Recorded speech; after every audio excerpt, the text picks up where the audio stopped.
Comencemos recordando uno de los ejemplos clásicos que se suelen dar cada vez que se trata clases de población y muestra, ¿no?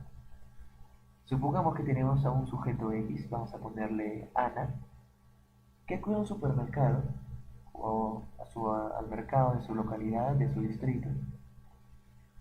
Se dirige hacia el puesto de frutas y se encuentra a la casera. Le pide a la casera que quiere comprar uvas.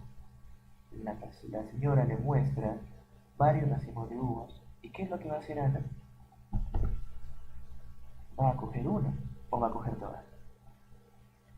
La pregunta es, ¿por qué coge una? Y esto es más o menos lo que de una manera práctica nos hace entender la relación entre población y muestra. Coge una uva porque probablemente lo que piensa Ana es de que el sabor de esa uva va a ser similar al resto, al del que tienen el resto de uvas de ese racimo. Bien, yo tengo acá mi población, un conjunto de personas o un conjunto de individuos, circunstancias con características similares. Si yo selecciono un grupo dentro de ellos, o dentro de mi población, voy a estar hablando de una muestra. Ahora, el procedimiento mediante el cual yo selecciono un conjunto de elementos de la población es el muestreo, para a partir de este conjunto yo poder inferir el valor de una o varias características de la población. Conversemos sobre los conceptos de manera básica y puntual. Población, conjunto de elementos con características similares. Muestra, un subconjunto de mi población que se considera representativa. Esto tiene que ver con el hecho de poder extrapolar luego nuestros resultados, el tema de la varianza externa. Y un muestreo, como lo hemos mencionado, es el procedimiento por el cual se obtiene una parte de la población, esperando que las conclusiones obtenidas sean extrapolables. Ahora, es importante también considerar que existen diferentes razones para considerar cuándo una muestra, cuándo la población, o sea, los estudios censales. Tenemos que tener en cuenta estas variables: variable tiempo, variable recursos, variable viabilidad. ¿Por qué a veces es mejor o por qué ventajas tiene sobre escoger una muestra en medio de toda la población? Lo primero, puede tardarnos menos, puede demorar menos. En cuanto a recursos, puede ser que se necesiten menos recursos humanos, físicos, económicos. Quizás sea más accesible y un alcance un poco más sencillo. Y lo último, ¿hasta qué punto es mejor en cuestión de exactitud? ¿Qué es lo que sucede? Supongamos que tenemos una población de 850 estudiantes en una facultad X. Si yo calculo mi muestra, me sale, supongamos, algo de 170 o 180. Encuesto mis 180, he realizado un buen diseño, he realizado un buen muestreo, entonces lo que yo pretendería, lo que yo podría decir es de que los resultados que obtengan a partir de 180 son extrapolables a los de toda mi población, los 800. ¿Qué pasa si es que yo decido realizar un estudio censal? ¿O qué puede suceder? Voy avanzando en la recolección de datos, voy por la persona 500 o 550. El encuestador puede ser que se canse, no aplique adecuadamente la metodología incluida en su protocolo y a partir de ahí se generen errores, a partir de ahí puedan comenzar a sesgarse la información recolectada. En ese punto es también importante tenerlo en cuenta cuando seleccionamos la muestra y cuando optamos por los estudios censales. Es importante también considerar que nosotros ya tenemos nuestros objetivos del estudio, nuestro diseño, las características de la población. ¿Qué hacemos ahora? Hacemos un filtro y seleccionamos. Es decir, eh, consideramos nuestros criterios de selección. Los ya conocidos como criterios de inclusión y exclusión. Los primeros se refieren al conjunto de características que se necesitan para que esa persona X sea incluida en el estudio. Los criterios de exclusión son aquellas características que yo no deseo porque pueden generar probablemente algún tipo de sesgo. Ya tengo entonces mis criterios de selección, ahora voy a pasar al muestreo. Tenemos dos tipos, los probabilísticos y los no probabilísticos. Lo ideal es naturalmente el primer grupo. Conversamos de cada uno. Los muestreos aleatorios simples, su nombre lo dice, al azar. Supongamos que yo tengo una muestra o necesito una muestra de 50. Aleatoriamente voy a seleccionar esos 50. El 1, el 3, el 20, el 25, el 30. Un muestreo sistemático. Para eso es importante regresar otra vez al aleatorio. ¿Qué es lo que puede suceder? Supongamos entonces de que yo tengo una población de 100 y muestra de 20, o sea, necesito seleccionar 20. Como es al azar, supongamos que esos 100 me salen el primero, el segundo, el tercero, el quinto, el sexto, el séptimo, el noveno, el décimo y así. Entonces voy a tener todo conglomerado o agrupado para un lado. Y esto puede ser lo ideal. ¿Qué sucede con el muestreo sistemático? El muestreo sistemático divide la población entre la muestra y me genera una constante. Supongamos que es 5. Entonces, yo voy a ya tengo mi muestra, entonces de repente yo decido encuestar al 5, al quinto, al décimo, al decimoquinto, al vigésimo y así, siguiendo una constante. Da mayor probabilidad a todos de que sean elegidos. Un muestreo estratificado, su nombre lo dice, tiene estratos.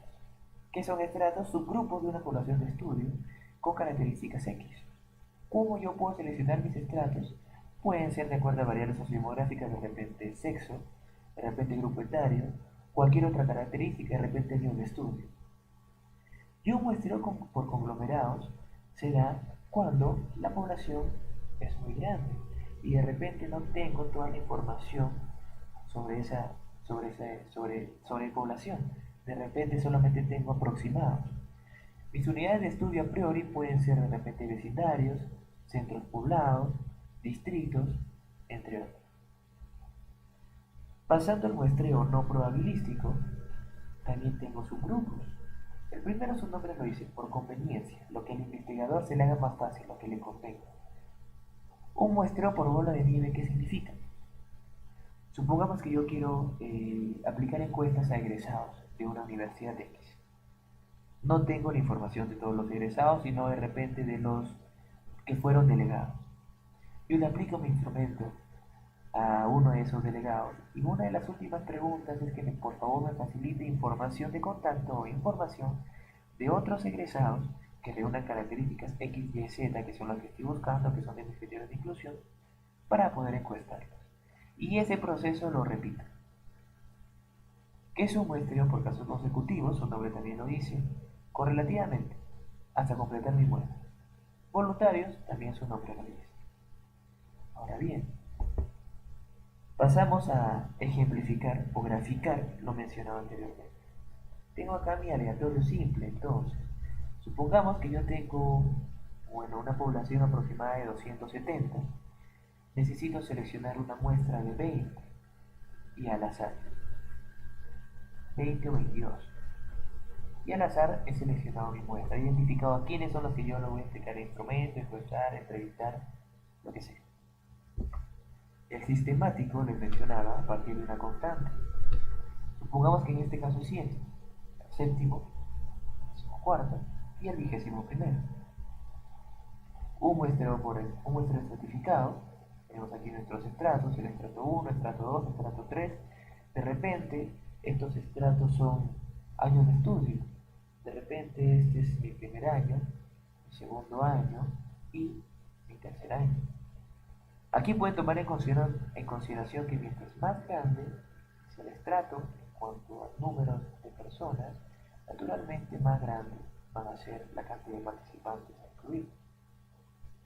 Y un muestreo por conglomerados, este es el ejemplo de lo mencionado anteriormente, ¿no? Subgrupos, que pueden ser, supongamos acá, vecindarios, supongamos. Es importante también tener en consideración el cálculo de la muestra. En esta oportunidad lo que vamos a mencionar son en realidad los cálculos más frecuentes, ¿no?, que se hacen para proporción. Tenemos dos opciones, cuando no conozco el tamaño de la población o cuando sí la conozco. Esta es la fórmula. Saben que también existen programas, softwares, así como versiones online, que te permiten calcular la muestra a partir de datos que uno ya tiene. En este caso, por ejemplo, tenemos el valor Z para el nivel de confianza, la proporción esperada, que lo vamos a conversar en una diapositiva más adelante, la probabilidad de fracaso, que es 1 menos P, y tu precisión, que es el error máximo admisible. Cuando sí conozco el tamaño de población, la fórmula varía un poco y se agrega pues esa variable o esa constante, que es el tamaño de la población. Como les digo, existen programas para hacer el cálculo de la muestra. Por ejemplo, por mencionar alguno, tenemos el EPIDAT. El EPIDAT, a partir de esta selección de opciones, en este caso proporción, que es lo que estamos viendo que es el más frecuente, me permite hacer el cálculo. Me va a pedir naturalmente ciertos datos. En este caso me va a pedir el tamaño poblacional. Supongamos que yo quiero evaluar una variable X en estudiantes de ciencias de la salud de una universidad. Supongamos que yo conozco cuál es la población total, en este caso son 1200. Sigo completando mis datos, que es el nivel de confianza, el valor Z, acuérdense, en este caso 95%, y esto, la proporción esperada. ¿Por qué me detengo un poco acá? Porque es muy frecuente ver que los estudiantes usan aquí el valor de 50. Siempre colocan acá 50. Entonces, ¿cuándo yo utilizo 50 de verdad? Por lo general se coloca ese valor cuando no existen antecedentes o yo no conozco realmente la proporción esperada. No son muchos los casos en los que sucede eso. Mi proporción esperada es con qué frecuencia yo espero encontrar mi variable o el desenlace. Y esto lo obtengo a partir de mis antecedentes. Supongamos, yo lo que quiero medir es ansiedad en mi estudio. Busco mis antecedentes, busco lo que yo ya he revisado antes, selecciono los estudios con características más similares, y obviamente que miran la variable que yo quiero, y me pongo a buscar qué es lo que ellos encontraron. ¿Qué frecuencia y porcentaje de la variable fue la que ellos obtuvieron? Y esa es la que utilizo como referencia para obtener mi proporción esperada. Otro de los datos que me piden son los que ya hemos mencionado, y precisión o error máximo admisible, que por lo general son valores que van de 3 hasta 5. En este caso hemos seleccionado 5. Hago clic en la calculadora y me va a lanzar el dato. Tengo que el tamaño de la muestra que yo necesito es 271. ¿Qué significaría esto? Aplicando buenas técnicas de muestreo también, habiendo seleccionado un buen diseño, necesito encuestar 271 estudiantes y lo que yo obtenga se supone que es extrapolable a estos 1200. Todos estos conceptos en realidad son generales, porque una vez más existen otras maneras, otras fórmulas para hacer el cálculo de muestra. Varía también de acuerdo a cada diseño de estudio. En este caso estamos mencionando los conceptos generales para los estudios básicos, estudios transversales, que son los más comunes, y cálculo de proporción. Hasta aquí a grandes rasgos es lo que hemos visto en cuanto a diseño de estudio. Una vez más, recalcar la importancia de conocer las ventajas, desventajas, limitaciones de cada uno y elegirlo bien, porque una vez más es la médula de nuestro protocolo. Hemos mencionado también la importancia de población y muestra, tener un buen muestreo. Todo esto va a estar relacionado con la extrapolación de nuestros resultados con la validez externa. Una vez más, quiero agradecer a los chicos de Socialment por la invitación. Aquí abajo les estoy dejando mi información de contacto para todo lo que consideren necesario. Si tienen alguna duda, alguna interrogante, podemos conversar vía electrónica, por correo, por Facebook, vía telefónica, y también se las coloco. Y será hasta otra oportunidad. Muchas gracias.